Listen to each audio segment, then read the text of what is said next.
The Gunslinger. Chapter 1. The Gunslinger. The man in black fled across the desert, and the gunslinger followed. The desert was the apotheosis of all deserts, huge, standing to the sky for what looked like eternity in all directions. It was white and blinding and waterless, and without feature save for the faint, cloudy haze of the mountains which sketched themselves on the horizon and the devil grass which brought sweet dreams, nightmares, death. An occasional tombstone sign pointed the way, for once the drifted track that cut its way through the thick crust of alkali had been a highway. Coaches and buckas had followed it. The world had moved on since then. The world had emptied. The gunslinger had been struck by a momentary dizziness, a kind of yawing sensation that made the entire world seem ephemeral, almost a thing that could be looked through. It passed, and like the world upon whose hide he walked, he moved on. He passed the miles stolidly, not hurrying, not loafing. A hide water bag was slung around his middle like a bloated sausage. It was almost full. He had progressed through the kef over many years and had reached perhaps the 5th level. Had he been a manny holy man, he might not have even been thirsty. He could have watched his own body dehydrate with clinical, detached attention, watering its crevices and dark inner hollows only when his logic told him it must be done. He was not a manny, however, nor a follower of the man Jesus, and considered himself in no way holy. He was just an ordinary pilgrim, in other words, and all he could say with real certainty was that he was thirsty. And even so, he had no particular urge to drink. In a vague way, all this pleased him. It was what the country required. It was a thirsty country, and he had in his long life been nothing if not adaptable. Below the water bag were his guns, carefully weighted to his hands. A plate had been added to each when they had come to him from his father, who had been lighter and not so tall. The 2 belts crisscrossed above his crotch. The holsters were oiled too deeply for even this Philistine sun to crack. The stocks of the guns were sandalwood, yellow and finely grained. Rawhide tie-downs held the holsters loosely to his thighs, and they swung a bit with his step. They had rubbed away the bluing of his jeans and thinned the cloth in a pair of arcs that looked almost like smiles. The brass casings of the cartridges looped into the gun belts heliographed in the sun. There were fewer now. The leather made subtle creaking noises. His shirt, the no color of rain or dust, was open at the throat, with a rawhide thong dangling loosely in hand-punched eyelets. His hat was gone. So was the horn he had once carried, gone for years, that horn, spilled from the hand of a dying friend, and he missed them both. Breasted a gently rising dune, although there was no sand here. The desert was hardpan, and even the harsh winds that blew when dark came raised only an aggravating harsh dust like scouring powder, and saw the kicked remains of a tiny campfire on the lee side, the side the sun would quit earliest. Small signs like this, once more affirming the man in black's possible humanity, never failed to please him. His lips stretched in the pitted, flaked remains of his face. The grin was gruesome, painful. He squatted. His quarry had burned the devil grass, of course. It was the only thing out here that would burn. It burned with a greasy, flat light, and it burned slow. Border dwellers had told him that devils lived even in the flames. They burned it but would not look into the light. They said the devils, hypnotized, beckoned, would eventually draw the one who looked into the fires, and the next man foolish enough to look into the fire might see you. The burned grass was crisscrossed in the now familiar ideographic pattern, and crumbled to gray senselessness before the gunslinger's prodding hand. There was nothing in the remains but a charred scrap of bacon, which he ate thoughtfully. It had always been this way. The gunslinger had followed the man in black across the desert for 2 months now, across the endless, screamingly monotonous purgatorial wastes, and had yet to find spoor other than the hygienic, sterile ideographs of the man in black's campfires. He had not found a can, a bottle, or a water bag. The gunslinger had left 4 of those behind, like dead snakeskins. He hadn't found any dung. He assumed the man in black buried it. Perhaps the campfires were a message, spelled out one great letter at a time. Keep your distance, partner, it might say. Or the end draweth nigh, or maybe even come and get me. It didn't matter what they said or didn't say. He had no interest in messages, if messages they were.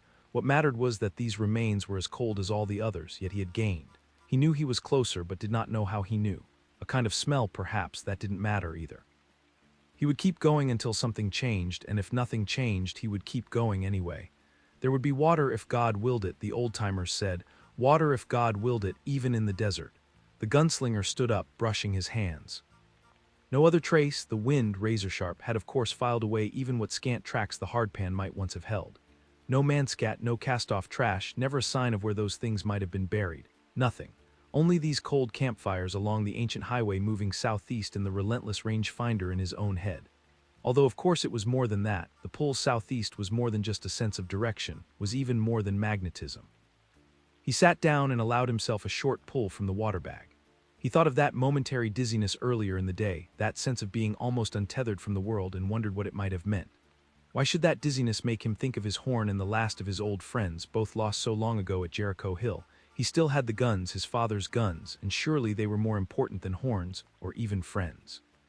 Weren't they? The question was oddly troubling, but since there seemed to be no answer but the obvious one, he put it aside, possibly for later consideration. He scanned the desert and then looked up at the sun, which was now sliding into a far quadrant of the sky that was, disturbingly, not quite true west. He got up, removed his threadbare gloves from his belt, and began to pull devilgrass for his own fire, which he laid over the ashes the man in black had left. He found the irony, like his thirst, bitterly appealing. He did not take the flint and steel from his purse until the remains of the day were only fugitive heat in the ground beneath him, and a sardonic orange line on the monochrome horizon. He sat with his gun drawn across his lap and watched the southeast patiently, looking toward the mountains, not hoping to see the thin straight line of smoke from a new campfire, not expecting to see an orange spark of flame, but watching anyway because watching was a part of it, and had its own bitter satisfaction. "You will not see what you do not look for," Maggot Court would have said. "Open the gobs the gods gave you, will you not?" But there was nothing. He was close, but only relatively so. Not close enough to see smoke at dusk or the orange wink of a campfire.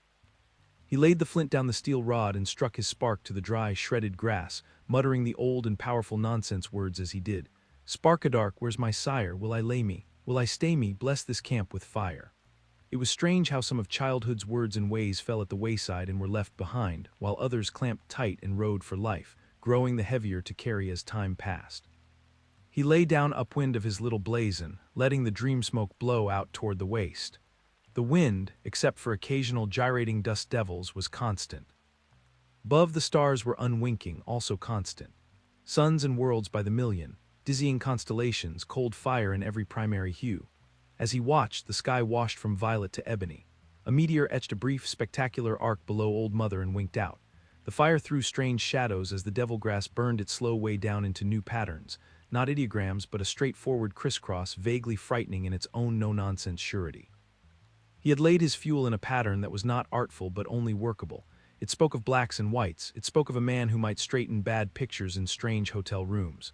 The fire burned its steady, slow flame and phantoms danced in its incandescent core. The gunslinger did not see. The two patterns, art and craft, were welded together as he slept. The wind moaned, a witch with cancer in her belly. Every now and then a perverse downdraft would make the smoke whirl and puff toward him, and he breathed some of it in. It built dreams in the same way that a small irritant may build a pearl in an oyster. The gunslinger occasionally moaned with the wind. The stars were as indifferent to this as they were to wars, crucifixions, resurrections. This also would have pleased him. Aye. He had come down off the last of the foothills leading the mule, whose eyes were already dead and bulging with the heat. He had passed the last town 3 weeks before, and since then there had only been the deserted coach track and an occasional huddle of border dwellers, sod dwellings. The huddles had degenerated into single dwellings, most inhabited by lepers or madmen. He found the madmen better company. One had given him a stainless steel Silva compass and bade him give it to the man Jesus. The gunslinger took it gravely. If he saw him, he would turn over the compass. He did not expect that he would, but anything was possible. Once he saw a tahine, this one a man with a raven's head, but the misbegotten thing fled at his hail, cawing what might have been words, what might even have been curses. 5 days had passed since the last hut, and he had begun to suspect there would be no more when he topped the last eroded hill and saw the familiar low-backed sod roof. The dweller, a surprisingly young man with a wild shock of strawberry hair that reached almost to his waist, was weeding a scrawny stand of corn with zealous abandon. The mule let out a wheezing grunt and the dweller looked up, glaring blue eyes coming target center on the gunslinger in a moment. The dweller was unarmed, with no bolt nor bar the gunslinger could see. He raised both hands in curt salute to the stranger and then bent to the corn again, humping up the row next to his hut with back bent, tossing devilgrass and an occasional stunted corn plant over his shoulder. His hair flopped and flew in the wind that now came directly from the desert, with nothing to break it. The gunslinger came down the hill slowly, leading the donkey on which his waterskin sloshed. He paused by the edge of the lifeless-looking corn patch, drew a drink from one of his skins to start the saliva, and spat into the arid soil. "Life for your crop." "Life for your own," the dweller answered and stood up. His back popped audibly. He surveyed the gunslinger without fear. The little of his face visible between beard and hair seemed unmarked by the rot, and his eyes, while a bit wild, seemed sane. Long days and pleasant nights, stranger. And may you have twice the number. Unlikely, the dweller replied and voiced a curt laugh. I don't have nobbut corn and beans, he said. Corn's free, but you'll have to kick something in for the beans. A man brings them out once in a while, he don't stay long. The dweller laughed shortly. Afraid of spirits, afraid of the birdman too. I saw him, the birdman I mean, he fled me. Yar, he's lost his way. Claims to be looking for a place called Algolcinto, only sometimes he calls it Blue Haven or Heaven, I can't make out which. Has thee heard of it? The gunslinger shook his head. Wells, he don't bite and he don't bide, so fuck him. Is thee alive or dead? Alive, the gunslinger said. You speak as the manny do. I was with him a while, but that was no life for me. Too chummy they are, and always looking for holes in the world. This was true, the gunslinger reflected. The manny folk were great travelers. The two of them looked at each other in silence for a moment, and then the dweller put out his hand. Brown is my name. The gunslinger shook and gave his own name. As he did so, a scrawny raven croaked from the low peak of the sod roof. The dweller gestured at it briefly. That's Zoltan. At the sound of its name, the raven croaked again and flew across to Brown. It landed on the dweller's head and roosted, talons firmly twined in the wild thatch of hair. Screw you, Zoltan croaked brightly. Screw you and the horse you rode in on. The gunslinger nodded amiably. Beans, beans, the musical fruit, the raven recited inspired. The more you eat, the more you toot. You teach him that. That's all he wants to learn, I guess, Brown said. Tried to teach him the Lord's Prayer once. His eyes traveled out beyond the hut for a moment, toward the gritty, featureless hardpan. Guess this ain't Lord's Prayer country, you're a gunslinger, that right? Yes, he hunkered down and brought out his makings. Zoltan launched himself from Brown's head and landed, flittering, on the gunslinger's shoulder. Thought your kind was gone. Then you see different, don't you? Did he come from in-world? Long ago, the gunslinger agreed. Anything left there? To this the gunslinger made no reply, but his face suggested this was a topic better not pursued. After the other one, I guess. Yes, the inevitable question followed. How long since he passed by? Brown shrugged. I don't know, time's funny out here. Distance and direction too, more than 2 weeks, less than 2 months. The bean man been twice since he passed. I'd guess 6 weeks, that's probably wrong. The more you eat, the more you toot, Zoltan said. Did he lay by? The gunslinger asked. Brown nodded. He stayed supper, same as you will, I guess. We passed the time. The gunslinger stood up and the bird flew back to the roof, squawking. He felt an odd, trembling eagerness. What did he talk about? Brown cocked an eyebrow at him. Not much. Did it ever rain, and when did I come here, and had I buried my wife? He asked was she of the manny folk, and I said yar because it seemed like he already knew. I did most of the talking, which ain't usual. He paused, and the only sound was the stark wind. He's a sorcerer, ain't he? Among other things.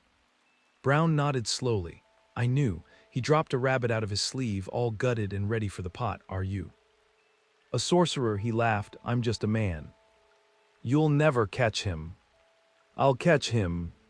They looked at each other, a sudden depth of feeling between them, the dweller upon his dust-puffed dry ground, the gunslinger on the hardpan that shelved down to the desert. He reached for his flint. Here, Brown produced a sulfur-headed match and struck it with a grimed nail. The gunslinger pushed the tip of his smoke into the flame and drew. Thanks. You'll want to fill your skins, the dweller said, turning away. Spring under the eaves and back, I'll start dinner. The gunslinger stepped gingerly over the rows of corn and went around back. The spring was at the bottom of a hand-dug well, lined with stones to keep the powdery earth from caving. As he descended the rickety ladder, the gunslinger reflected that the stones must represent 2 years' work easily hauling, dragging, laying. The water was clear but slow-moving, and filling the skins was a long chore. While he was topping the second, Zoltan perched on the lip of the well. Screw you and the horse you rode in on, he advised. The gunslinger looked up, startled. The shaft was about 15 feet deep, easy enough for Brown to drop a rock on him, break his head, and steal everything on him. A crazy or a rotter wouldn't do it. Brown was neither. Yet he liked Brown, and so he pushed the thought out of his mind and got the rest of the water God had willed. Whatever else God willed was Ka's business, not his. When he came through the hut's door and walked down the steps, the hovel proper was set below ground level, designed to catch and hold the coolness of the nights. Brown was poking ears of corn into the embers of a tiny fire with a crude hardwood spatula. 2 ragged plates had been set at opposite ends of a dun blanket. Water for the beans was just beginning to bubble in a pot hung over the fire. "I'll pay for the water, too." Brown did not look up. "The water's a gift from God, as I think thee knows. Papa Doc brings the beans." The gunslinger grunted a laugh and sat down with his back against one rude wall, folded his arms, and closed his eyes. After a little, the smell of roasting corn came to his nose. There was a pebbly rattle as Brown dumped a paper of dry beans into the pot. An occasional tack-tack-tack as Zoltan walked restlessly on the roof.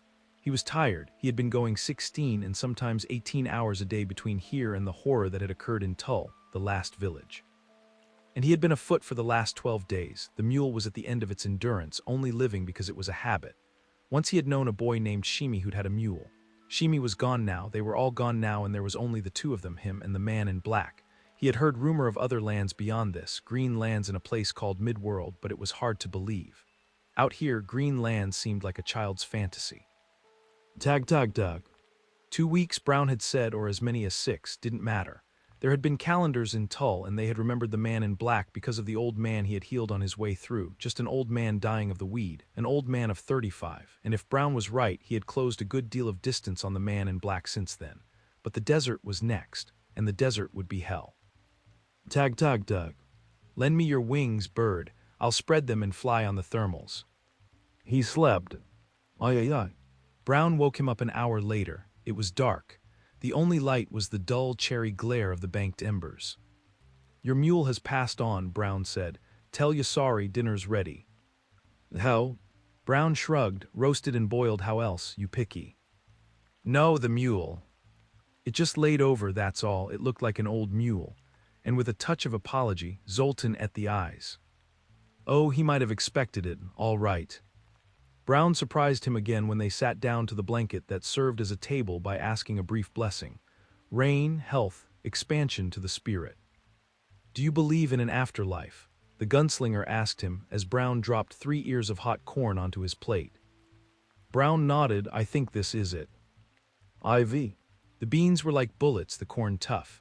Outside, the prevailing wind snuffled and whined around the ground-level eaves. The gunslinger ate quickly, ravenously, drinking 4 cups of water with the meal. Halfway through, there was a machine gun rapping at the door. Brown got up and let Zoltan in.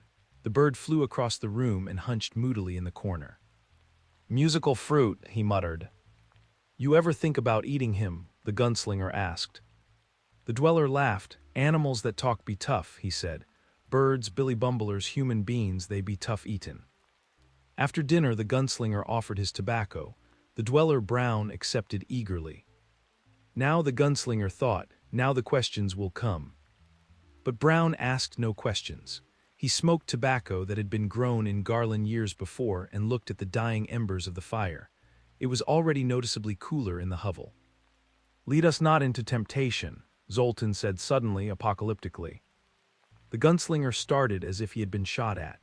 He was suddenly sure all this was an illusion, that the man in black had spun a spell and was trying to tell him something in a maddeningly obtuse, symbolic way. "Do you know Tull?" he asked suddenly. Brown nodded, "Came through it to get here, went back once to sell corn and drink a glass of whiskey. It rained that year, lasted maybe 15 minutes. The ground just seemed to open and suck it up. An hour later it was just as white and dry as ever. But the corn, the corn, you could see it grow. That wasn't so bad, but you could hear it as if the rain had given it a mouth. It wasn't a happy sound, it seemed to be sighing and groaning its way out of the earth." He paused. "I had extra, so I took it and sold it. Papa Doc said he'd do it, but he would have cheated me, so I went." "You don't like town?" "No. I almost got killed there," the gunslinger said. "Do you say so?" "Set my watch and warrant on it, and I killed a man that was touched by God," the gunslinger said. "Only it was God, it was the man with the rabbit up his sleeve, the man in black. He laid you a trap. You say true, I say thank ya." They looked at each other across the shadows, the moment taking on overtones of finality. "Now the questions will come." But Brown still had no questions to ask. His cigarette was down to a smoldering roach, but when the gunslinger tapped his poke, Brown shook his head. Zoltan shifted restlessly, seemed about to speak, subsided. "Will I tell you about it?" the gunslinger asked. "Ordinarily, I'm not much of a talker, but sometimes talking helps. I'll listen." The gunslinger searched for words to begin and found none. "I have to pass water," he said. Brown nodded. "Pass it in the corn, please." Sure. He went up the stairs and out into the dark. The stars glittered overhead. The wind pulsed. His urine arched out over the powdery cornfield in a wavering stream. The man in black had drawn him here. It wasn't beyond possibility that Brown was the man in black. He might be. The gunslinger shut these useless and upsetting thoughts away. The only contingency he had not learned how to bear was the possibility of his own madness. He went back inside. "Have you decided if I'm an enchantment yet?" Brown asked, amused. The gunslinger paused on the tiny landing, startled. Then he came down slowly and sat. "The thought crossed my mind, are you?" "If I am, I don't know it." This wasn't a terribly helpful answer, but the gunslinger decided to let it pass. "I started to tell you about Tull." "Is it growing?" "It's dead," the gunslinger said. "I killed it." He thought of adding, "And now I'm going to kill you if for no other reason than I don't want to have to sleep with one eye open." But had he come to such behavior? If so, why bother to go on at all? Why, if he had become what he pursued? Brown said, "I don't want nothing from you, gunslinger, except to still be here when you move on. I won't beg for my life, but that don't mean I don't want it yet a while longer." The gunslinger closed his eyes. His mind whirled. "Tell me what you are," he said thickly. "Just a man, one who means you no harm, and I'm still willing to listen if you're willing to talk." To this the gunslinger made no reply. "I guess you won't feel right about it unless I invite you," Brown said, "and so I do. Will you tell me about Tull?" The gunslinger was surprised to find that this time the words were there.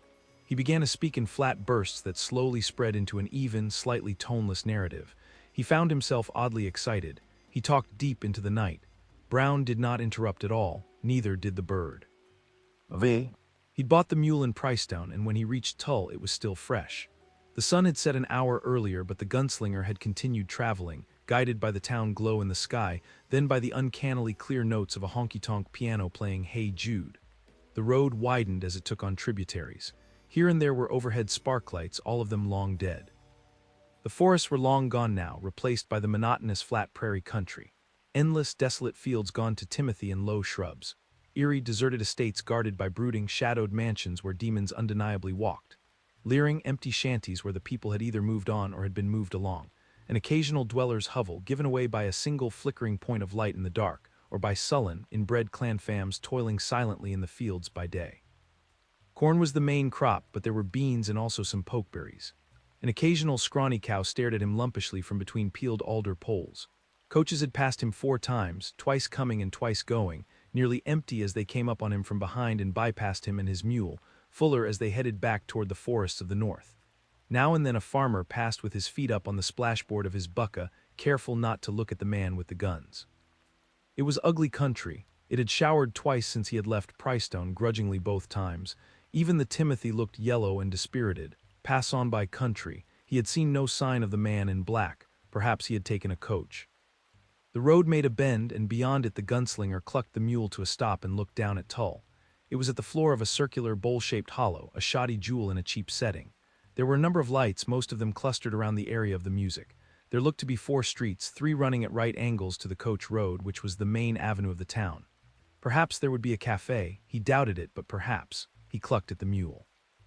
More houses sporadically lined the road now, most of them still deserted. He passed a tiny graveyard with moldy, leaning wooden slabs overgrown and choked by the rank devil grass.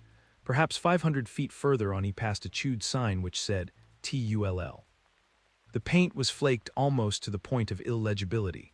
There was another further on, but the gunslinger was not able to read that one at all. A fool's chorus of half-stoned voices was rising in the final protracted lyric of Hey Jude, na na na na na na na. Hey Jude, as he entered the town proper. It was a dead sound, like the wind in the hollow of a rotted tree. Only the prosaic thump and pound of the honky-tonk piano saved him from seriously wondering if the man in black might not have raised ghosts to inhabit a deserted town. He smiled a little at the thought. There were people on the streets, but not many. 3 ladies wearing black slacks and identical high-collared blouses passed by on the opposite boardwalk, not looking at him with pointed curiosity. Their faces seemed to swim above their all-but-invisible bodies like pallid balls with eyes. A solemn old man with a straw hat perched firmly on top of his head watched him from the steps of a boarded-up mercantile store. A scrawny tailor with a late customer paused to watch him go by. He held up the lamp in his window for a better look. The gunslinger nodded. Neither the tailor nor his customer nodded back. He could feel their eyes resting heavily upon the low-slung holsters that lay against his hips. A young boy, perhaps 13, and a girl who might have been his sissa or his jilly child crossed the street a block up, pausing imperceptibly. Their footfalls raised little hanging clouds of dust. Here in town, most of the street-side lamps worked, but they weren't electric. Their isinglass sides were cloudy with congealed oil. Some had been crashed out. There was a livery with a just-hanging-on look to it, probably depending on the coach line for its survival. 3 boys were crouched silently around a marble ring drawn in the dust to one side of the barn's gaping maw, smoking cornshuck cigarettes. They made long shadows in the yard. One had a scorpion's tail poked in the band of his hat. Another had a bloated left eye bulging sightlessly from its socket. The gunslinger led his mule past them and looked into the dim depths of the barn. One lamp glowed sunkenly. A shadow jumped and flickered as a gangling old man in bib overalls forked loose Timothy hay into the hayloft with big, grunting swipes of his fork. "Hay," the gunslinger called.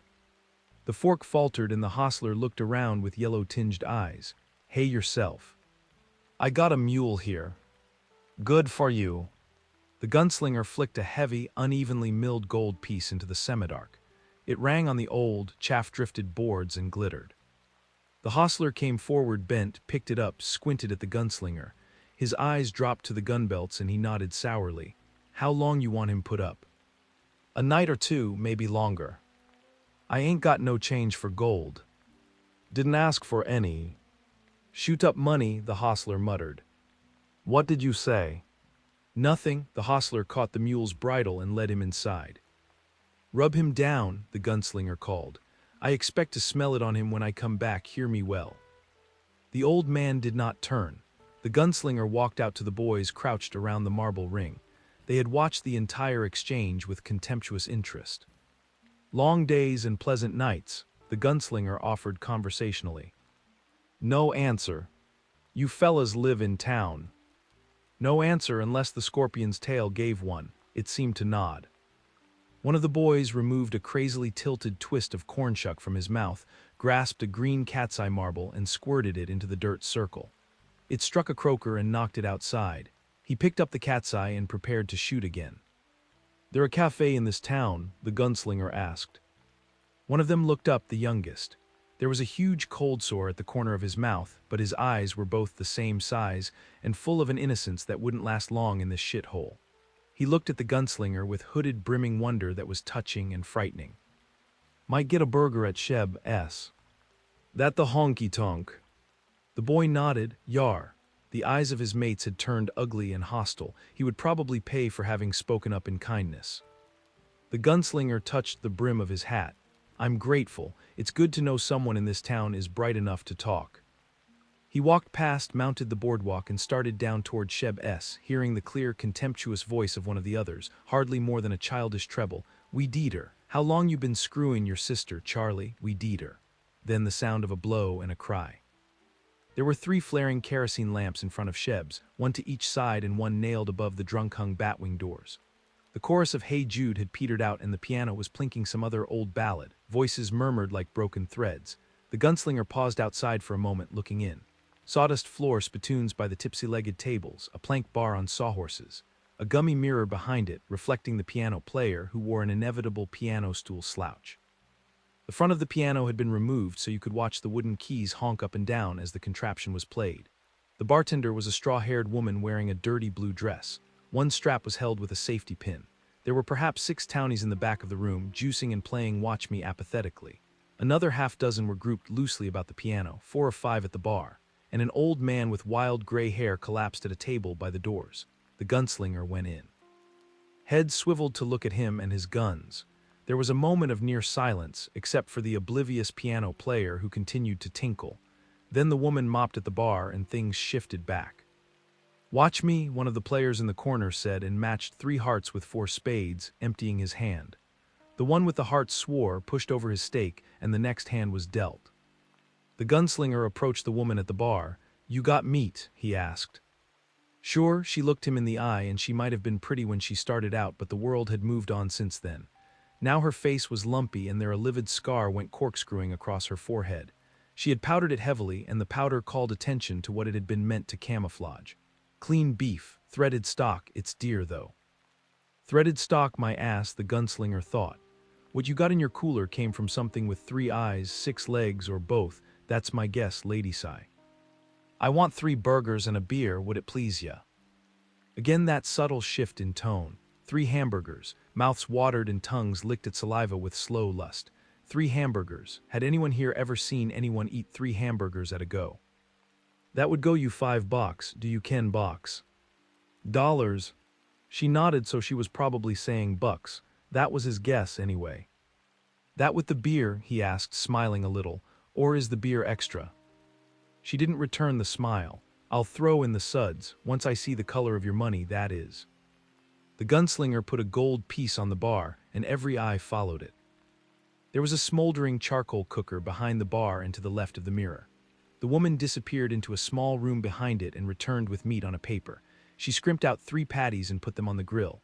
The smell that arose was maddening. The gunslinger stood with stolid indifference, only peripherally aware of the faltering piano, the slowing of the card game, the sidelong glances of the barflies. The man was halfway up behind him when the gunslinger saw him in the mirror. The man was almost completely bald, and his hand was wrapped around the haft of a gigantic hunting knife that was looped onto his belt like a holster. Go sit down, the gunslinger said. Do yourself a favor, Cully. The man stopped, his upper lip lifted unconsciously like a dog S, and there was a moment of silence. Then he went back to his table and the atmosphere shifted back again. Beer came in a cracked glass schooner. I ain't got change for gold, the woman said truculently. Don't expect any. She nodded angrily as if this show of wealth, even at her benefit, incensed her. But she took his gold, and a moment later the hamburgers came on a cloudy plate, still red around the edges. Do you have salt? She gave it to him in a little crock she took from underneath the bar, white lumps he'd have to crumble with his fingers. Bread. No bread, he knew she was lying, but he also knew why and didn't push it. The bald man was staring at him with cyanosed eyes, his hands clenching and unclenching on the splintered and gouged surface of his table. His nostrils flared with pulsating regularity, scooping up the smell of the meat. That at least was free. The gunslinger began to eat steadily, not seeming to taste, merely chopping the meat apart and forking it into his mouth, trying not to think of what the cow this had come from must have looked like. Threaded stock, she had said. Yes, quite likely, and pigs would dance the Kamala in the light of the peddler's moon. He was almost through, ready to call for another beer and roll a smoke, when the hand fell on his shoulder. He suddenly became aware that the room had once more gone silent, and he tasted tension in the air. He turned around and stared into the face of the man who had been asleep by the door when he entered. It was a terrible face. The odor of the devilgrass was a rank miasma. The eyes were damned, the staring, glaring eyes of one who sees but does not see, eyes ever turned inward to the sterile hell of dreams beyond control, dreams unleashed, risen out of the stinking swamps of the unconscious. The woman behind the bar made a small moaning sound. The cracked lips writhed, lifted, revealing the green, mossy teeth, and the gunslinger thought, he's not even smoking it anymore. He's chewing it. He's really chewing it. And on the heels of that, he's a dead man. He should have been dead a year ago. And on the heels of that, the man in black did this. They stared at each other, the gunslinger and the man who had gone around the rim of madness. He spoke, and the gunslinger, dumbfounded, heard himself addressed in the high speech of Gilead. The gold for a favor, gunslinger sighed, just one, for a pretty. The high speech. For a moment his mind refused to track it. It had been years, God, centuries, millenniums. There was no more high speech. He was the last gunslinger. The others were all. Numbed, he reached into his breast pocket and produced a gold piece. The split, scabbed, gangrenous hand reached for it, fondled it, held it up to reflect the greasy glare of the kerosene lamps. It threw off its proud, civilized glow, golden, reddish, bloody. Ah, an inarticulate sound of pleasure. The old man did a weaving turn and began moving back to his table, holding the coin at eye level, turning it, flashing it. The room was emptying rapidly, the batwings shuttling madly back and forth. The piano player closed the lid of his instrument with a bang and exited after the others in long, kamikapara strides. Sheb, the woman screamed after him, her voice an odd mixture of fear and shrewishness. Sheb, you come back here, Goddammit. Was that a name the gunslinger had heard before? He thought yes, but there was no time to reflect upon it now or to cast his mind back. The old man, meanwhile, had gone back to his table. He spun the gold piece on the gouged wood, and the dead-alive eyes followed it with empty fascination. He spun it a second time, a third, and his eyelids drooped. The fourth time, and his head settled to the wood before the coin stopped. There, she said softly, furiously. You've driven out my trade, are you satisfied? They'll be back, the gunslinger said. Not tonight they won't. Who is he? He gestured at the weed eater. Go fuck yourself, Sai. I have to know, the gunslinger said patiently. He talked to you funny, she said. Nort never talked like that in his life. I'm looking for a man, you would know him. She stared at him, the anger dying. It was replaced with speculation, then with a high, wet gleam he had seen before. The rickety building ticked thoughtfully to itself. A dog barked brayingly far away. The gunslinger waited. She saw his knowledge, and the gleam was replaced by hopelessness, by a dumb need that had no mouth. I guess maybe you know my price, she said. I got an itch I used to be able to take care of, but now I can't. He looked at her steadily. The scar would not show in the dark. Her body was lean enough so the desert and grit and grind hadn't been able to sag everything. And she'd once been pretty, maybe even beautiful, not that it mattered. It would not have mattered if the grave beetles had nested in the arid blackness of her womb. It had all been written. Somewhere some hand had put it all down in Ka's book. Her hands came up to her face, and there was still some juice left in her, enough to weep. Don't look, you don't have to look at me so mean.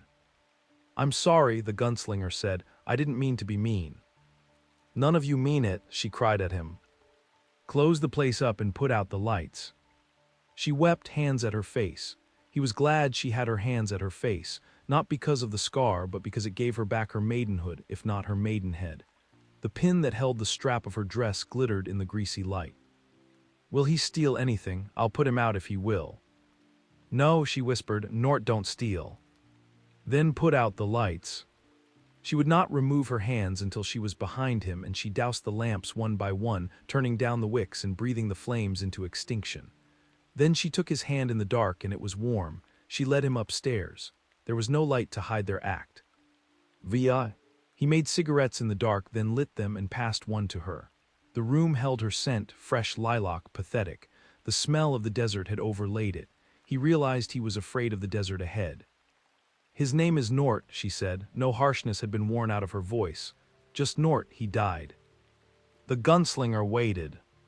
He was touched by God. The gunslinger said, I have never seen him. He was here ever since I can remember, Nort, I mean, not God. She laughed jaggedly into the dark. He had a honey wagon for a while, started to drink, started to smell the grass, then to smoke it. The kids started to follow him around and sick their dogs onto him. He wore old green pants that stank, do you understand? Yes. He started to chew it. At the last, he just sat in there and didn't eat anything. He might have been a king in his mind. The children might have been his jesters and the dogs his princes. Yes. He died right in front of this place, she said. Came clumping down the boardwalk. His boots wouldn't wear out. They were engineer boots he found in the old train yard with the children and dogs behind him. He looked like wire clothes hangers all wrapped and twirled together. You could see all the lights of hell in his eyes, but he was grinning, just like the grins the children carve into their sharproots and pumpkins, come reap. You could smell the dirt and the rot and the weed. It was running down from the corners of his mouth like green blood. I think he meant to come in and listen to Sheb play the piano, and right in front he stopped and cocked his head. I could see him, and I thought he heard a coach, although there was none due. Then he puked, and it was black and full of blood. It went right through that grin like sewer water through a grate. The stink was enough to make you want to run mad. He raised up his arms and just threw over, that was all. He died in his own vomit with that grin on his face. A nice story. Oh yes, thanky, Sai, this be a nice place. She was trembling beside him. Outside, the wind kept up its steady whine, and somewhere far away a door was banging like a sound heard in a dream. Mice ran in the walls. The gunslinger thought in the back of his mind that it was probably the only place in town prosperous enough to support mice. He put a hand on her belly and she started violently, then relaxed. The man in black, he said. You have to have it, don't you? You couldn't just throw me a fuck and go to sleep. I have to have it. All right, I'll tell you. She grasped his hand in both of hers and told him. VII. He came in the late afternoon of the day Nort died, and the wind was whooping it up, pulling away the loose topsoil, sending sheets of grit and uprooted stalks of corn windmilling past. Jubal Kennerly had padlocked the livery, and the few other merchants had shuttered their windows and laid boards across the shutters. The sky was the yellow color of old cheese and the clouds flew across it, as if they had seen something horrifying in the desert wastes where they had so lately been. The gunslinger's quarry came in a rickety rig with a rippling tarp tied across its bed. There was a big howdy-do of a grin on his face. They watched him come, an old man Kennerly, lying by the window with a bottle in one hand and the loose, hot flesh of his second eldest daughter's left breast in the other, resolved not to be there if he should knock. But the man in black went by without slowing the bay that pulled his rig, and the spinning wheels spumed up dust that the wind clutched eagerly. He might have been a priest or a monk. He wore a black robe that had been floured with dust, and a loose hood covered his head and obscured his features, but not that horrid happy grin. The robe rippled and flapped. From beneath the garment's hem there peeped heavy-buckled boots with square toes. He pulled up in front of Sheb's and tethered the horse, which lowered its head and grunted at the ground. Around the back of the rig he untied one flap, found a weathered saddlebag, threw it over his shoulder and went in through the bat wings. Alice watched him curiously, but no one else noticed his arrival. The regulars were drunk as lords. Sheb was playing Methodist hymns ragtime, and the grizzled layabouts who had come in early to avoid the storm and to attend Nort's wake had sung themselves hoarse. Sheb, drunk nearly to the point of senselessness, intoxicated and horny with his own continued existence, played with hectic shuttlecock speed, fingers flying like looms. Voices screeched and hollered, never overcoming the wind but sometimes seeming to challenge it. In the corner, Zachary had thrown Amy Felden's skirts over her head and was painting reap charms on her knees. A few other women circulated. A fever seemed to be on all of them. The dull storm glow that filtered through the batwings seemed to mock them, however. Nort had been laid out on two tables in the center of the room. His engineer boots made a mystical V, his mouth hung open in a slack grin, although someone had closed his eyes and put slugs on them. His hands had been folded on his chest with a sprig of devil grass in them. He smelled like poison. The man in black pushed back his hood and came to the bar. Alice watched him, feeling trepidation mixed with the familiar want that hid within her. There was no religious symbol on him, although that meant nothing by itself. "Whiskey," he said. His voice was soft and pleasant. "I want the good stuff, honey." She reached under the counter and brought out a bottle of Star. She could have palmed off the local popsicle on him as her best, but did not. She poured, and the man in black watched her. His eyes were large, luminous. The shadows were too thick to determine their color exactly. Her need intensified. The hollering and whooping went on behind, unabated. Sheb, the worthless gelding, was playing about the Christian soldiers, and somebody had persuaded Aunt Mill to sing. Her voice, warped and distorted, cut through the babble like a dull axe through a calf's brain. "Hey, Allie." She went to serve, resentful of the stranger's silence, resentful of his no-color eyes and her own restless groin. She was afraid of her needs. They were capricious and beyond her control. They might be the signal of change, which would in turn signal the beginning of her old age, a condition which in Tull was usually as short and bitter as a winter sunset. She drew beer until the keg was empty, then broached another. She knew better than to ask Sheb. He would come willingly enough, like the dog he was, and would either chop off his own fingers or spume beer all over everything. The stranger's eyes were on her as she went about it. She could feel them. "It's busy," he said when she returned. He had not touched his drink, merely rolled it between his palms to warm it. "Wake," she said. "I noticed the departed." "They're bums," she said with sudden hatred. "All bums. It excites them. He's dead, they're not. He was their butt when he was alive. It's not right that he should be their butt now. It's—" She trailed off, not able to express what it was or how it was obscene. "We did her." "Yes, what else did he have?" Her tone was accusing, but he did not drop his eyes, and she felt the blood rush to her face. "I'm sorry. Are you a priest? This must revolt you." "I'm not, and it doesn't." He knocked the whiskey back neatly and did not grimace. "Once more, please, once more with feeling, as they say in the world next door." She had no idea what that might mean and was afraid to ask. "I'll have to see the color of your coin first. I'm sorry." "No need to be." He put a rough silver coin on the counter, thick on one edge, thin on the other, and she said, as she would say later, "I don't have change for this." He shook his head, dismissing it, and watched absently as she poured again. "Are you only passing through?" she asked. He did not reply for a long time, and she was about to repeat when he shook his head impatiently. "Don't talk trivialities, you're here with death." She recoiled, hurt and amazed, her first thought being that he had lied about his holiness to test her. "You cared for him," he said flatly. "Isn't that true?" "Who, Nort?" she laughed, affecting annoyance to cover her confusion. "I think you better." "You're soft-hearted and a little afraid," he went on, and he was on the weed looking out hell's back door. "And there he is, they've even slammed the door now, and you don't think they'll open it until it's time for you to walk through, isn't it so?" "What are you, drunk?" "Mr. Norton," he dayed, the man in black intoned, giving the words a sardonic little twist. "Dead as anybody, dead as you or anybody. Get out of my place." She felt a trembling loathing spring up in her, but the warmth still radiated from her belly. "It's all right," he said softly. "It's all right, wait, just wait." The eyes were blue. She felt suddenly easy in her mind, as if she had taken a drug. "Dead as anybody," he said, "do you see?" She nodded dumbly and he laughed aloud, a fine, strong, untainted laugh that swung heads around. He whirled and faced them, suddenly the center of attention. Aunt Mill faltered and subsided, leaving a cracked high note bleeding on the air. Sheb struck a discord and halted. They looked at the stranger uneasily. Sand rattled against the sides of the building. The silence held, spun itself out. Her breath had clogged in her throat and she looked down and saw both hands pressed to her belly beneath the bar.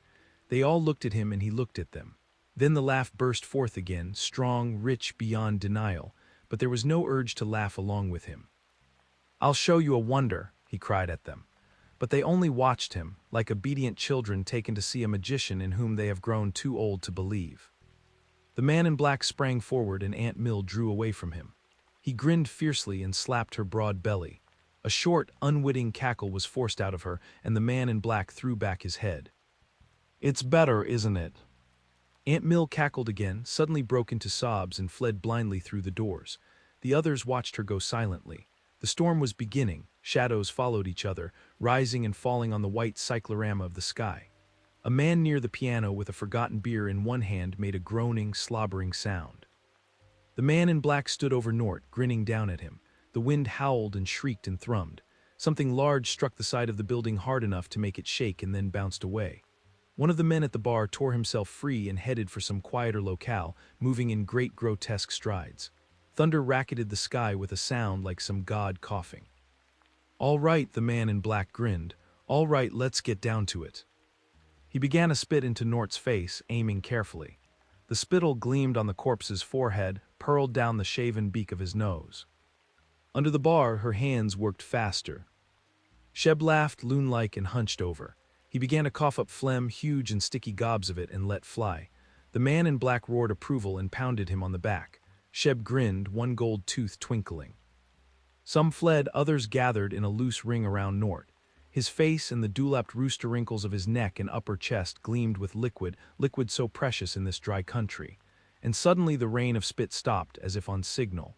There was ragged, heavy breathing. The man in black suddenly lunged across the body, jackknifing over it in a smooth arc. It was pretty, like a flash of water. He caught himself on his hands, sprang to his feet in a twist, grinning, and went over again. One of the watchers forgot himself, began to applaud, and suddenly backed away, eyes cloudy with terror. He slobbered a hand across his mouth and made for the door. Nort twitched the third time. The man in black went across. A sound went through the watchers, a grunt, and then they were silent. The man in black threw his head back and howled. His chest moved in a quick, shallow rhythm as he sucked air. He began to go back and forth at a faster clip, pouring over Nort's body like water poured from one glass to another and then back again. The only sound in the room was the tearing rasp of his respiration and the rising pulse of the storm. There came the moment when Nort drew a deep, dry breath. His hands rattled and pounded aimlessly on the table. Sheb screeched and exited. One of the women followed him, her eyes wide and her wimple billowing. The man in black went across once more, twice, thrice. The body on the table was vibrating now, trembling and rapping and twitching like a large yet essentially lifeless doll with some monstrous clockwork hidden inside.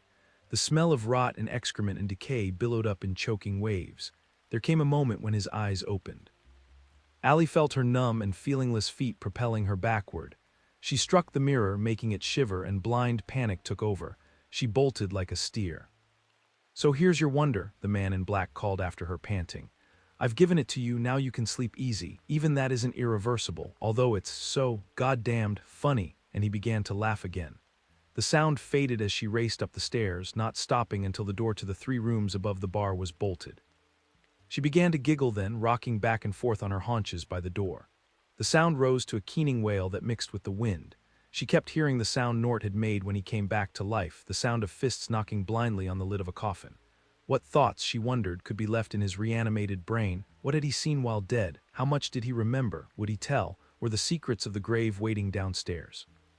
The most terrible thing about such questions, she reckoned, was that part of you really wanted to ask. Below her, Nort wandered absently out into the storm to pull some weed. The man in black, now the only patron in the bar, perhaps watched him go, perhaps still grinning. When she forced herself to go back down that evening, carrying a lamp in one hand and a heavy stick of stovewood in the other, the man in black was gone, rig and all. But Nort was there, sitting at the table by the door as if he had never been away. The smell of the weed was on him, but not as heavily as she might have expected. He looked up at her and smiled tentatively. "Hello, Allie." "Hello, Nort." She put the stovewood down and began lighting the lamps, not turning her back to him. "I been touched by God," he said presently. "I ain't going to die no more, he said so, it was a promise." "How nice for you, Nort." The spill she was holding dropped through her trembling fingers and she picked it up. "I'd like to stop chewing the grass," he said. "I don't enjoy it no more. It don't seem right for a man touched by God to be chewing the weed." "Then why don't you stop?" Her exasperation had startled her into looking at him as a man again, rather than an infernal miracle. What she saw was a rather sad-looking specimen, only half-stoned, looking hangdog and ashamed. She could not be frightened by him anymore. "I shake," he said, "and I want it, I can't stop. Allie, you was always good to me." He began to weep. "I can't even stop peeing myself. What am I, what am I?" She walked to the table and hesitated there, uncertain. "He could have made me not want it," he said through the tears. "He could have done that if he could have made me be alive. I ain't complaining. I don't want to complain." He stared around hauntedly and whispered, "He might strike me dead if I did." "Maybe it's a joke." He seemed to have quite a sense of humor. Nort took his poke from where it dangled inside his shirt and brought out a handful of grass. Unthinkingly, she knocked it away and then drew her hand back, horrified. "I can't help it, Allie, I can't," and he made a crippled dive for the poke. She could have stopped him, but she made no effort. She went back to lighting the lamps, tired although the evening had barely begun. But nobody came in that night except old man Kennerly, who had missed everything. He did not seem particularly surprised to see Nort.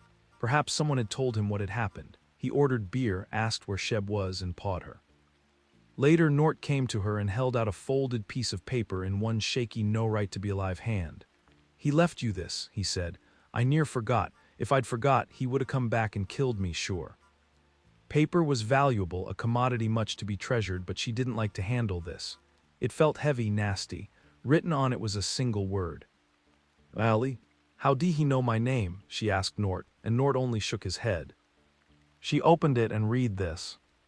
"You want to know about death? I left him a word. That word is 19. If you say it to him, his mind will be opened. He will tell you what lies beyond. He will tell you what he saw. The word is 19. Knowing will drive you mad. But sooner or later you will ask. You won't be able to help yourself. Have a nice day. Walter O. Dim. P.S. The word is 19. You will try to forget, but sooner or later it will come out of your mouth like vomit. 19. And oh dear God, she knew that she would. Already it trembled on her lips. 19, she would say, "Nort, listen, 19. And the secrets of death and the land beyond would be open to her. Sooner or later you will ask." The next day things were almost normal, although none of the children followed Nort. The day after that the catcalls resumed. Life had gotten back on its own sweet keel. The uprooted corn was gathered together by the children, and a week after Nort's resurrection they burned it in the middle of the street. The fire was momentarily bright, and most of the barflies stepped or staggered out to watch.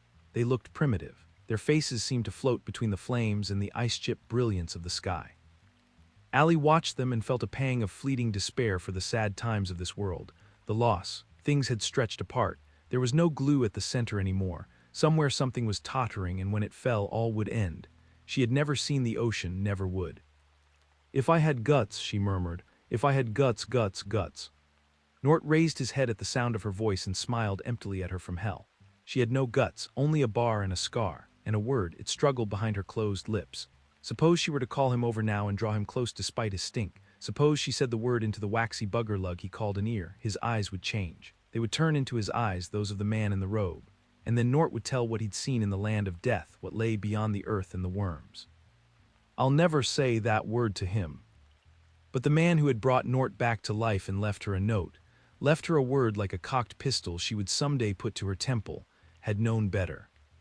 19 would open the secret. 19 was the secret. She caught herself writing it in a puddle on the bar, 19, and skidded it to nothingness when she saw Nort watching her. The fire burned down rapidly and her customers came back in. She began to dose herself with the Star whiskey, and by midnight she was blackly drunk. She ceased her narrative, and when he made no immediate comment, she thought at first that the story had put him to sleep. She began to drowse herself when he asked, "That's all?" "Yes, that's all, it's very late." He was rolling another cigarette. "Don't go getting your tobacco dandruff in my bed," she told him, more sharply than she had intended. "No." Silence again. The tip of his cigarette winked off and on. "You'll be leaving in the morning," she said dully. I think he's left a trap for me here, just like he left one for you." "Do you really think that number would?" "If you like your sanity, you don't ever want to say that word to Nort," the gunslinger said. "Put it out of your head. If you can, teach yourself that the number after 18 is 20, that half of 38 is 17. The man who signed himself Walter O. Dim is a lot of things, but a liar isn't one of them. But when the urge comes and it's strong, come up here and hide under your quilts and say it over and over again. Scream it if you have to, until the urge passes. A time will come when it won't pass." The gunslinger made no reply, for he knew this was true. The trap had a ghastly perfection. If someone told you you'd go to hell if you thought about seeing your mother naked, once when the gunslinger was very young he had been told this very thing, you'd eventually do it. And why? Because you did not want to imagine your mother naked, because you did not want to go to hell. Because, if given a knife and a hand in which to hold it, the mind would eventually eat itself. Not because it wanted to, because it did not want to. Sooner or later Allie would call Nort over and say the word. "Don't go," she said. "We'll see." He turned on his side away from her, but she was comforted. He would stay, at least for a little while. She drowsed. On the edge of sleep she thought again about the way Nort had addressed him in that strange talk.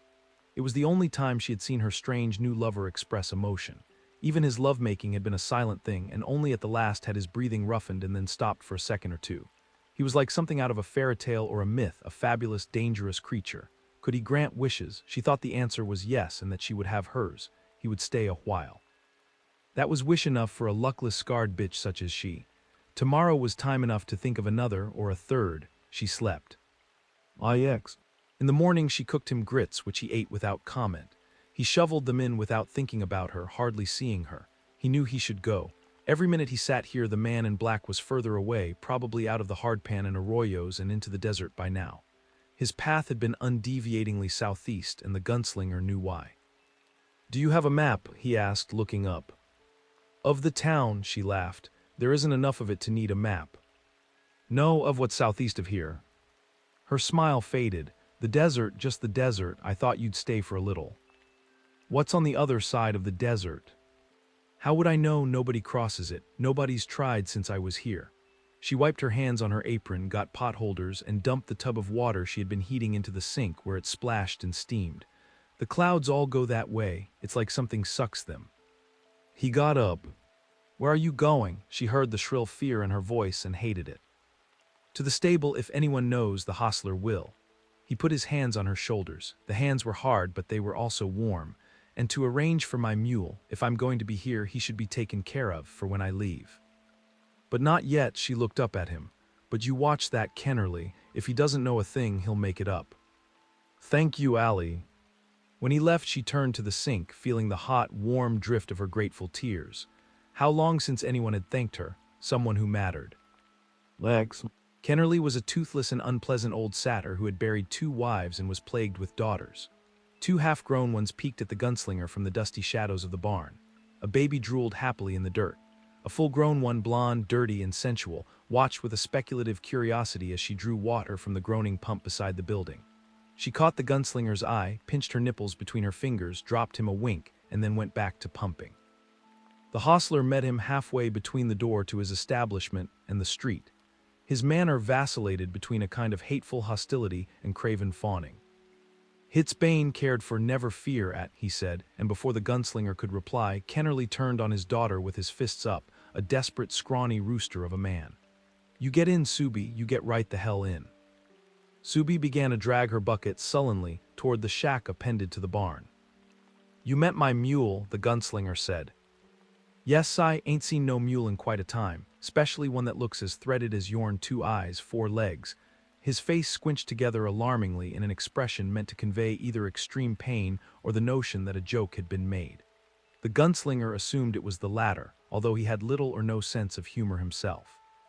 "Time was they used to grow up wild for one of 'em," Kennerly continued, "but the world has moved on.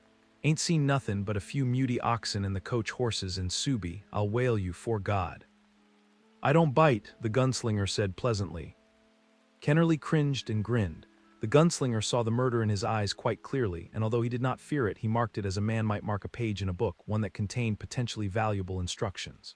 "It ain't you, gods know it ain't you," he grinned loosely. "She just naturally gawky, she got a devil, she wild." His eyes darkened. "It's coming to last times, mister, you know how it says in the book. Children won't obey their parents and a plague'll be visited on the multitudes. You only have to listen to the preacher woman to know it." The gunslinger nodded, then pointed southeast. "What's out there?" Kennerly grinned again, showing gums and a few sociable yellow teeth. "Dwellers, weed, desert, what else?" he cackled, and his eyes measured the gunslinger coldly. "How big is the desert?" Big. Kennerly endeavored to look serious, as if answering a serious question. "Maybe 1,000 wheels, maybe 2,000, I can't tell you, mister. There's nothing out there but devil grass and maybe demons.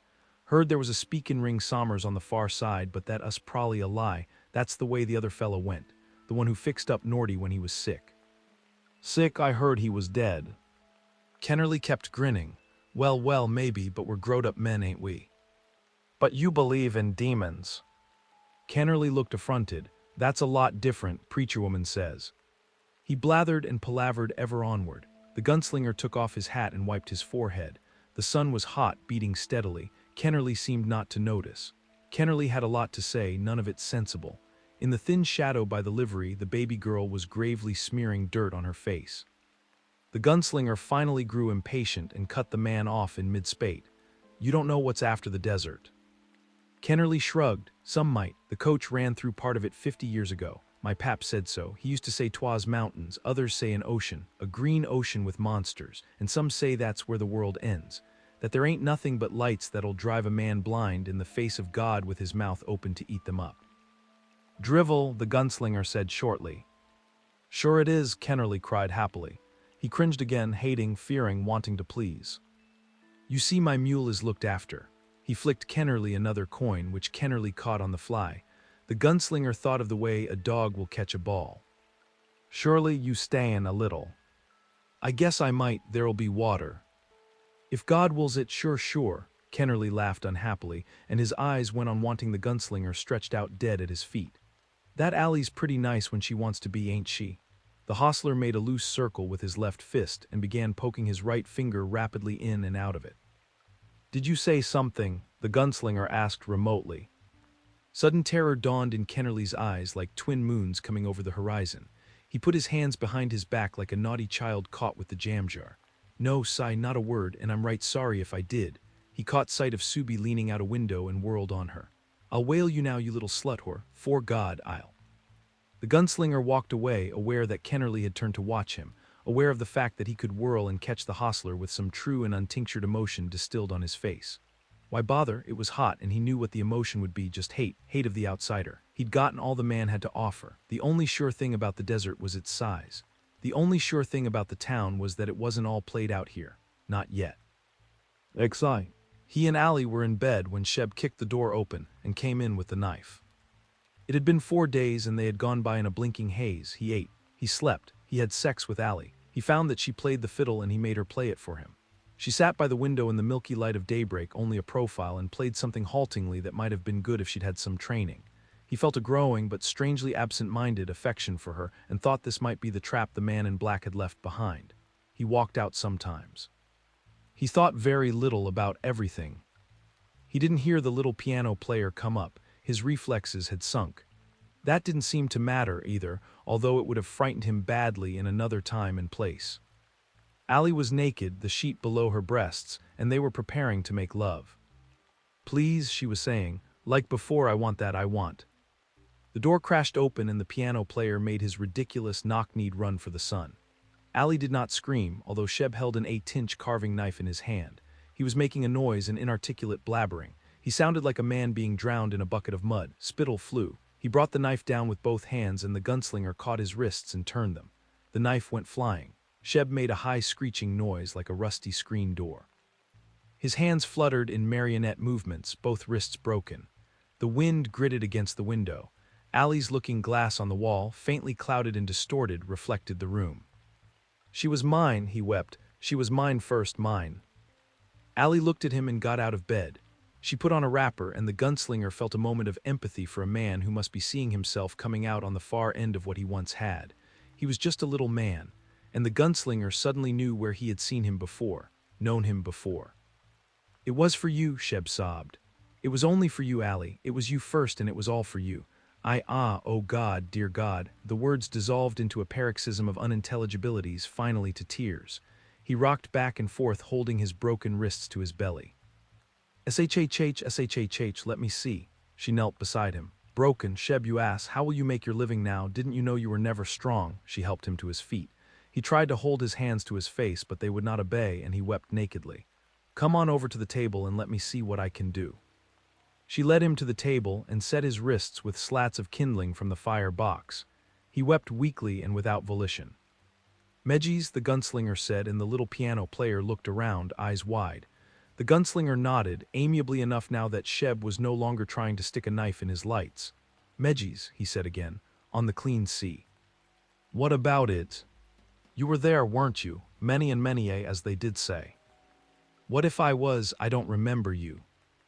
"But you remember the girl, don't you? The girl named Susan and Reap Night." His voice took on an edge. "Were you there for the bonfire?" The little man's lips trembled. They were covered with spit. His eyes said he knew the truth. He was closer to dead now than when he'd come bursting in with a knife in his hand. "Get out of here," the gunslinger said. Understanding dawned in Sheb's eyes. "But you was just a boy, one of them 3 boys. You come to count stock, and Eldred Jonas was there, the coffin hunter, and—" "Get out while you still can," the gunslinger said, and Sheb went, holding his broken wrists before him. She came back to the bed. "What was that about?" "Never mind," he said. "All right, then where were we?" "Nowhere." He rolled on his side away from her. She said patiently, "You knew about him and me. He did what he could, which wasn't much, and I took what I could because I had to. There's nothing to be done. What else is there?" She touched his shoulder. "Except I'm glad that you are so strong." "Not now," he said. "Who was she?" And then, answering her own question, "A girl you loved." "Leave it, Allie. I can make you strong." "No," he said, "you can't do that." Exile. The next night the bar was closed. It was whatever passed for the Sabbath in Tull.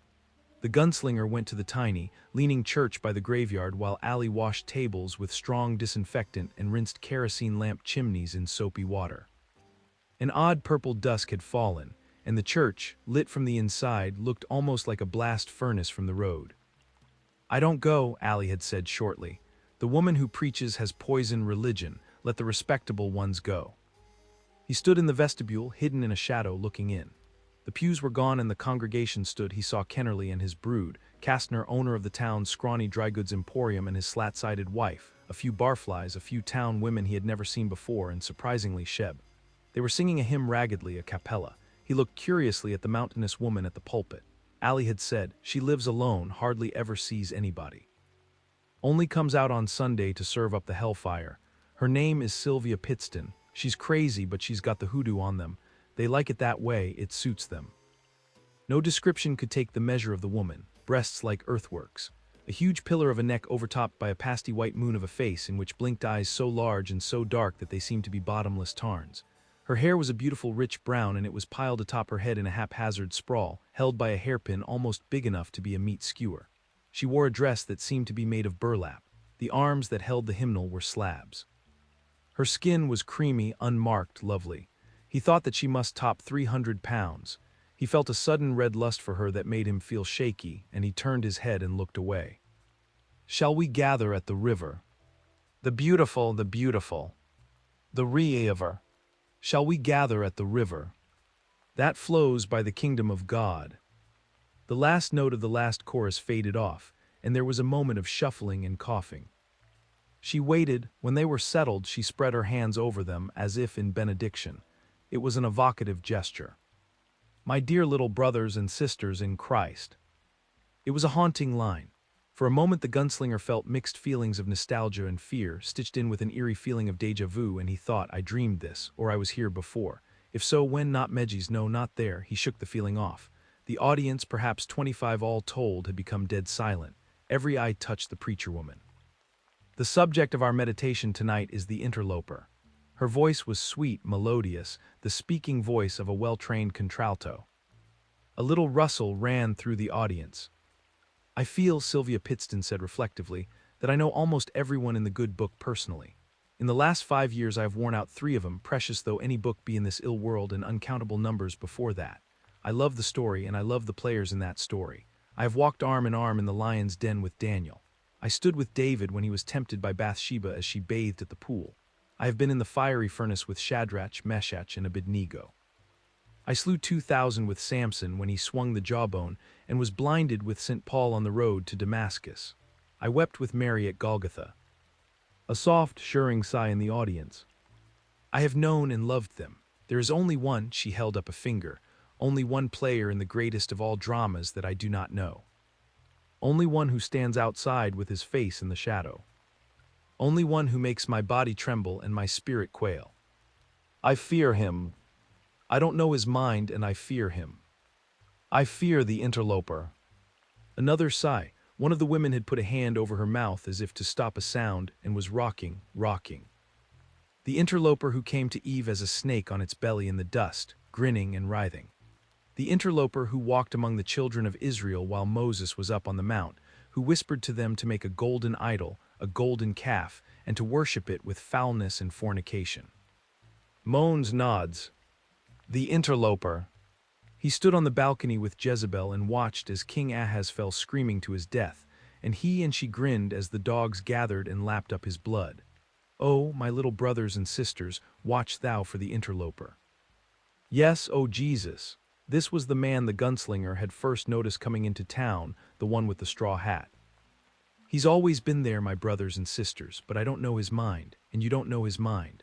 Who could understand the awful darkness that swirls there, the pride and the titanic blasphemy, the unholy glee, and the madness, the gibbering madness that walks and crawls and wriggles through men's most awful wants and desires? Oh, Jesus Savior! It was him who took our Lord up on the mountain. Yes, it was him that tempted him and showed him all the world and the world's pleasures. Yes, it's him that will return when last times come on the world. And they are coming, my brothers and sisters, can't you feel they are? Yes.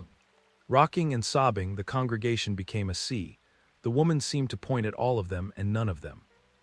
It's him that will come as the Antichrist, a crimson king with bloody eyes, to lead men into the flaming bowels of perdition, to the bloody end of wickedness, as star wormwood hangs blazing in the sky, as gall gnaws at the vitals of the children, as women's wombs give forth monstrosities, as the works of men's hands turn to blood. Allah, God, Galulua. A woman fell on the floor, her legs crashing up and down against the wood. One of her shoes flew off. It's him that stands behind every fleshly pleasure, him who made the machines with Lamurk stamped on them, him, the interloper. Lamurk, the gunslinger thought, or maybe she said Lamarck. The word had some vague resonance for him, but nothing he could put his finger on. Nonetheless, he filed it away in his memory, which was capacious. Yes, Lord, they were screaming. A man fell on his knees, holding his head and braying. When you take a drink, who holds the bottle? The interloper. When you sit down to a faro or a watch-me table, who turns the cards? The interloper. When you riot in the flesh of another's body, when you pollute yourself with your solitary hand, to whom do you sell your soul? Lin. Tur. Oh Jesus, no. Loper. Oxogdo. And who is he? She cried. But calm within, he could sense the calmness, the mastery, the control and domination. He thought suddenly with terror and absolute surety that the man who called himself Walter had left a demon in her. She was haunted. He felt the hot ripple of sexual desire again through his fear, and thought this was somehow like the word the man in black had left in Allie's mind like a loaded trap. The man who was holding his head crashed and blundered forward. I'm in hell, he screamed up at her. His face twisted and writhed as if snakes crawled beneath his skin. I done fornications, I done gambling, I done weed, I done sins, but his voice rose skyward in a dreadful, hysterical wail that drowned articulation.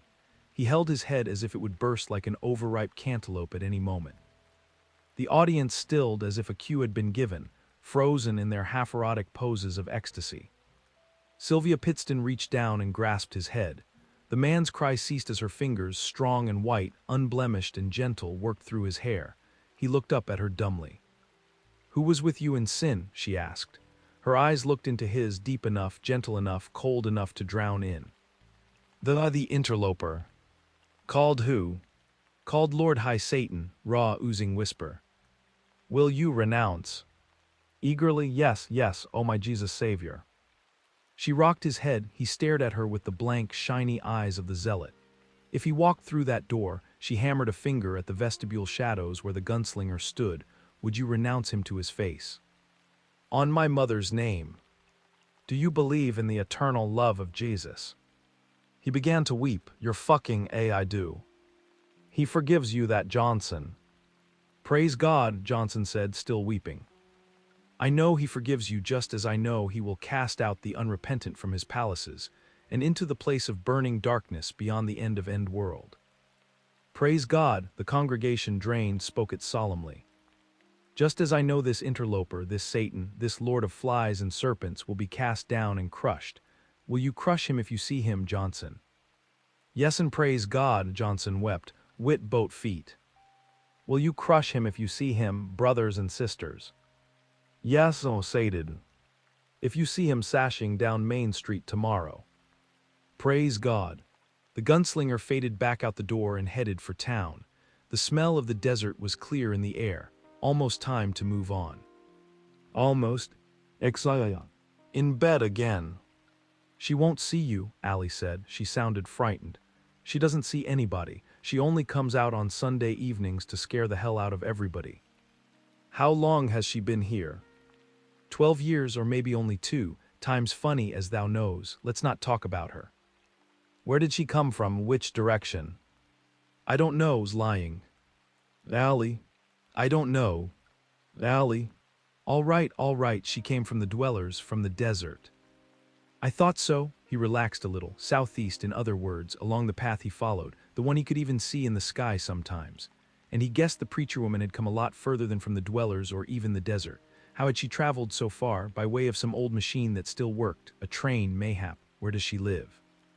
Her voice dropped a notch. If I tell you, will you make love to me? I'll make love to you anyway, but I want to know. Allie sighed. It was an old, yellow sound like turning pages. She has a house over the knoll in back of the church, a little shack. It's where the real minister used to live until he moved out. Is that enough? Are you satisfied? No, not yet, and he rolled on top of her. XIV. It was the last day, and he knew it. The sky was an ugly, bruised purple, weirdly lit from above with the first fingers of dawn. Allie moved about like a wraith, lighting lamps, tending corn fritters that sputtered in the skillet.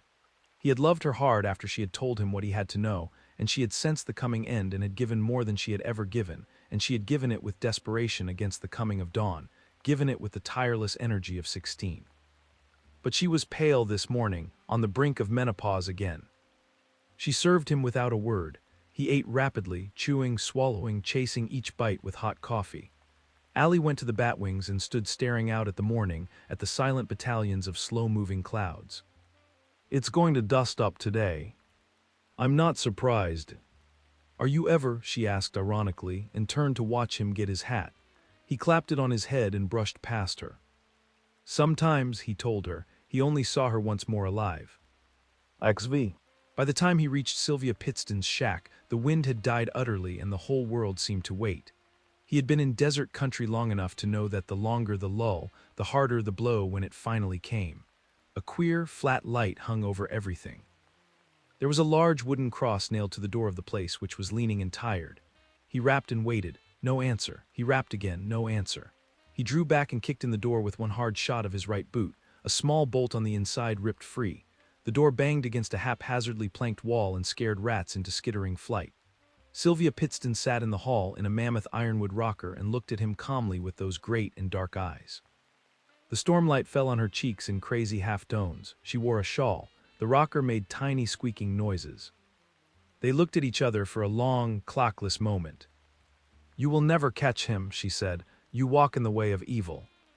"He came to you," the gunslinger said. "And to my bed he spoke to me in the tongue, the high speech He screwed you in every sense of the word." She did not flinch. "You walk an evil way, gunslinger. You stand in shadows. You stood in the shadows of the holy place last night. Did you think I couldn't see you?" "Why did he heal the weed eater?" "He's an angel of God, he said so." "I hope he smiled when he said it." She drew her lip back from her teeth in an unconsciously feral gesture. "He told me you would follow. He told me what to do. He said you are the Antichrist." The gunslinger shook his head. "He didn't say that." She smiled up at him lazily. "He said you would want to bed me. Is it true?" "Did you ever meet a man who didn't want to bed you?" "The price of my flesh would be your life, gunslinger. He has got me with child, not his but the child of a great king, if you invade me." She let the lazy smile complete her thought. At the same time she gestured with her huge, mountainous thighs. They stretched beneath her garment like pure marble slabs. The effect was dizzying. The gunslinger dropped his hands to the butts of his pistols. "You have a demon, woman, not a king, yet fear not, I can remove it." The effect was instantaneous. She recoiled against the chair and a weasel look flashed on her face. "Don't touch me, don't come near me. You dare not touch the bride of God." "Want to bet?" the gunslinger said. He stepped toward her. As the gambler said when he laid down a handful of cups and wands, "Just watch me." The flesh on the huge frame quaked. Her face had become a caricature of terror, and she stabbed the sign of the eye at him with pronged fingers. "The desert," the gunslinger said. "What after the desert?" "You'll never catch him. Never, never, you'll burn. He told me so." "I'll catch him," the gunslinger said. "We both know it. What is beyond the desert?" "No. Answer me." "No." He slid forward, dropped to his knees, and grabbed her thighs. Her legs locked like a vice. She made strange, lustful, keening noises. "The demon, then," he said. "Out it comes." "No." He pried the legs apart and unholstered one of his guns. "No, no, no." Her breath came in short, savage grunts. "Answer me." She rocked in the chair and the floor trembled. Prayers and garbled bits of scripture flew from her lips. He rammed the barrel of the gun forward. He could feel the terrified wind sucked into her lungs more than he could hear it. Her hands beat at his head, her legs drummed against the floor, and at the same time the huge body tried to suck the invader in. Outside nothing watched them but the bruised and dusty sky. She screamed something, high and inarticulate. "What? Mountains. What about them?" He stops on the other side. Sweet Jesus. To make his strength, meditation, do you understand? Oh, I'm...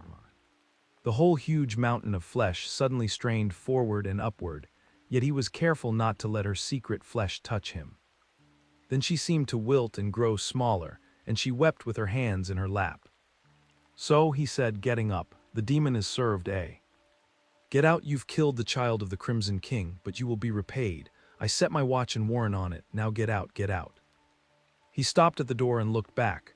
"No child," he said briefly. "No angel, prince, no demon. Leave me alone." He did. XVI. By the time he arrived at Kennerly's, a queer obscurity had come over the northern horizon, and he knew it was dust. Over Tull the air was still dead quiet. Kennerly was waiting for him on the chaff-strewn stage that was the floor of his barn. Leaving, he grinned abjectly at the gunslinger. "Yar, not before the storm. Ahead of it." The wind goes faster than any man on a mule. In the open, it can kill you. I'll want the mule now, the gunslinger said simply. Sure, but Kennerly did not turn away, merely stood as if searching for something further to say, grinning his groveling, hate-filled grin, and his eyes flicked up and over the gunslinger's shoulder. The gunslinger sidestepped and turned at the same time, and the heavy stick of stovewood that the girl Subi held swished through the air, grazing his elbow only. She lost hold of it with the force of her swing, and it clattered over the floor. In the explosive height of the loft, barn swallows took shadowed wing. The girl looked at him bovinely, her breasts thrust with overripe grandeur at the wash-faded shirt she wore. One thumb sought the haven of her mouth with dreamlike slowness. The gunslinger turned back to Kennerly. Kennerly's grin was huge, his skin was waxy yellow, his eyes rolled in their sockets. He began in a phlegm-filled whisper and could not continue. The mule, the gunslinger prodded gently. Sure, Kennerly whispered, the grin now touched with incredulity that he should still be alive. He shuffled to get it. The gunslinger moved to where he could watch the man go. The hostler brought the mule back and handed him the bridle. You get in and tend your sister, he said to Subi. Subi tossed her head and didn't move. The gunslinger left them there, staring at each other across the dusty, dropping-strewn floor, he with his sick grin, she with dumb, inanimate defiance. Outside, the heat was still like a hammer. XVIA. He walked the mule up the center of the street, his boots sending up squirts of dust. His water bags, swollen with water, were strapped across the mule's back. He stopped at the tonk, but Allie was not there.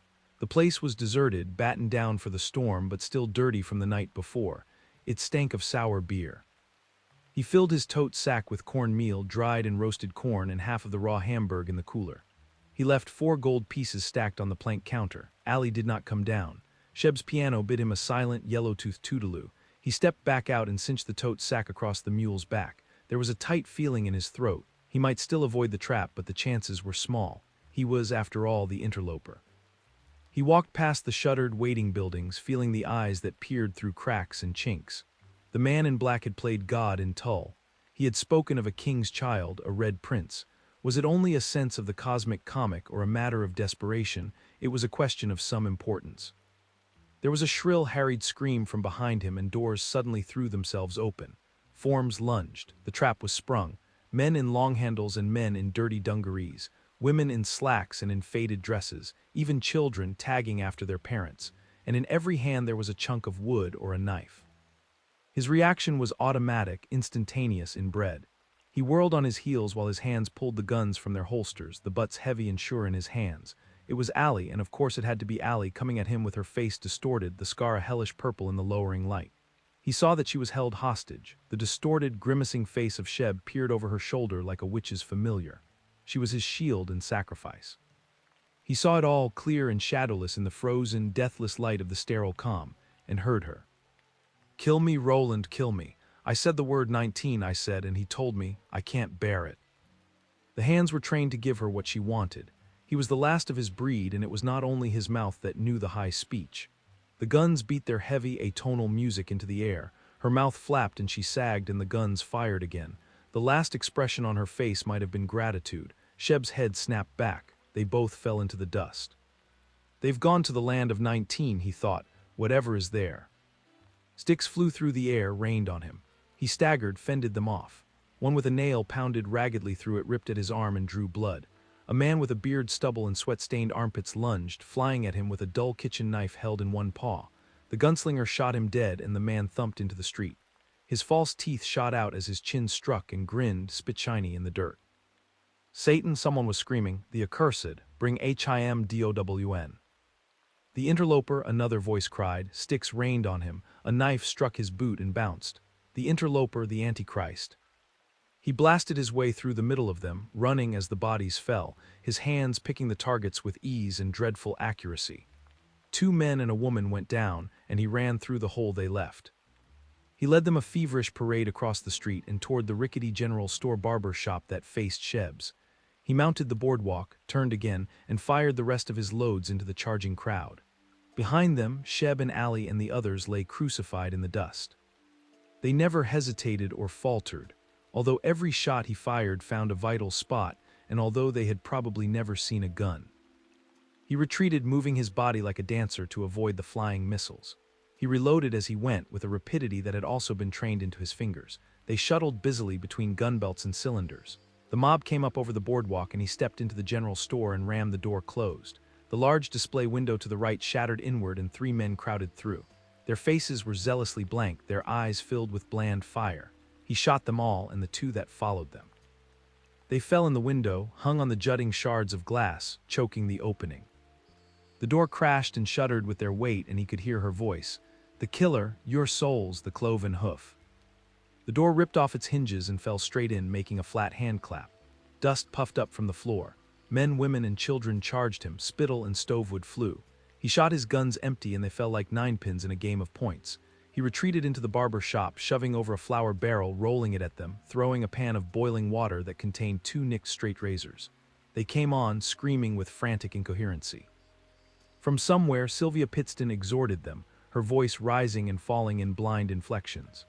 He pushed shells into hot chambers, smelling the aromas of shave and tonsure, smelling his own flesh as the calluses at the tips of his fingers singed. He went through the back door and onto the porch. The flat scrubland was at his back now, flatly denying the town that crouched against its dirty haunch. 3 men hustled around the corner with large betrayer grins on their faces. They saw him seeing them, and the grins curdled in the second before he mowed them down. A woman had followed them, howling. She was large and fat and known to the patrons of Shebs as Aunt Mill. The gunslinger blew her backwards and she landed in a whorish sprawl, her skirt rucked up between her thighs. He went down the steps and walked backwards into the desert, 10 paces, 20. The back door of the barber shop flew open and they boiled out. He caught a glimpse of Sylvia Pittston. He opened up. They fell in squats, they fell backwards, they tumbled over the railing into the dust. They cast no shadows in the deathless purple light of the day. He realized he was screaming. He had been screaming all along. His eyes felt like cracked ball bearings. His balls had drawn up against his belly. His legs were wood, his ears were iron. The guns were empty and they boiled at him, transmogrified into an eye and a hand, and he stood screaming and reloading, his mind far away and absent, letting his hands do their reloading trick. Could he hold up a hand, tell them he had spent 1,000 years learning this trick and others, tell them of the guns and the blood that had blessed them? Not with his mouth, but his hands could speak their own tale. They were in throwing range as he finished reloading, and a stick struck him on the forehead and brought blood in abraded drops. In 2 seconds they would be in gripping distance. In the forefront he saw Kennerly's younger daughter, perhaps 11, Subi, 2 male barflies, a whore named Amy Felden. He let them all have it and the ones behind them. Their bodies thumped like scarecrows. Blood and brains flew in streamers. They halted for a moment, startled, the mob face shivering into individual bewildered faces. A man ran in a large, screaming circle. A woman with blisters on her hands turned her head up and cackled feverishly at the sky. The man whom he had first seen sitting gravely on the steps of the mercantile store made a sudden and amazing load in his pants. He had time to reload 1 gun. Then it was Sylvia Pittston running at him, waving a wooden cross in each hand. "Devil, devil, devil, CHILDKILLER, monster, destroy HIM brothers and sisters, destroy the CHILDKILLING interloper." He put a shot into each of the crosspieces, blowing the roods to splinters, and 4 more into the woman's head. She seemed to accordion into herself and waver like a shimmer of heat. They all stared at her for a moment in tableau, while the gunslinger's fingers did their reloading trick. The tips of his fingers sizzled and burned. Neat circles were branded into the tips of each one. There were fewer of them now. He had run through them like a mower's scythe. He thought they would break with the woman dead, but someone threw a knife. The hilt struck him squarely between the eyes and knocked him over. They ran at him in a reaching, vicious clot. He fired his guns empty again, lying in his own spent shells. His head hurt and he saw large brown circles in front of his eyes. He missed with 1 shot, downed 11 with the rest. But they were on him, the ones that were left. He fired the 4 shells he had reloaded, and then they were beating him, stabbing him. He threw a pair of them off his left arm and rolled away. His hands began doing their infallible trick. He was stabbed in the shoulder. He was stabbed in the back. He was hit across the ribs. He was stabbed in the ass with what might have been a meat fork. A small boy squirmed at him and made the only deep cut across the bulge of his calf. The gunslinger blew his head off. They were scattering and he let them have it again, back shooting now. The ones left began to retreat toward the sand-colored, pitted buildings, and still the hands did their business, like overeager dogs that want to do their rolling over trick for you not once or twice but all night, and the hands were cutting them down as they ran. The last one made it as far as the steps of the barber shop's back porch, and then the gunslinger's bullet took him in the back of the head. "Youp," the man cried and fell over. It was Tull's final word on the business. Silence came back in, filling jagged spaces. The gunslinger was bleeding from perhaps 20 different wounds, all of them shallow except for the cut across his calf. He bound it with a strip of shirt and then straightened and examined his kill. They trailed in a twisting, zigzagging path from the back door of the barber shop to where he stood. They lay in all positions. None of them seemed to be sleeping. He followed the trail of death, counting as he went.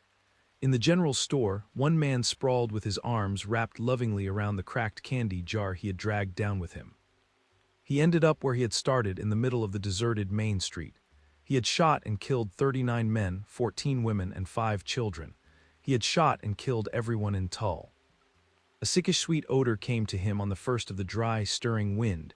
He followed it, then looked up and nodded. The decaying body of Nort was spread-eagled atop the plank roof of Sheb's, crucified with wooden pegs. Mouth and eyes were open. The mark of a large and purple cloven hoof had been pressed into the skin of his grimy forehead. The gunslinger walked out of town. His mule was standing in a clump of weed about 40 yards further along the remnant of the coach road. The gunslinger led it back to Kennerly's stable. Outside, the wind was playing a jagtime tune. He put the mule up for the time being and went back to the tonk. He found a ladder in the back shed, went up to the roof, and cut Nort loose. The body was lighter than a bag of sticks. He tumbled it down to join the common people, those who would only have to die once. Then he went back inside, ate hamburgers, and drank 3 beers while the light failed and the sand began to fly. That night he slept in the bed where he and Allie had lain. He had no dreams.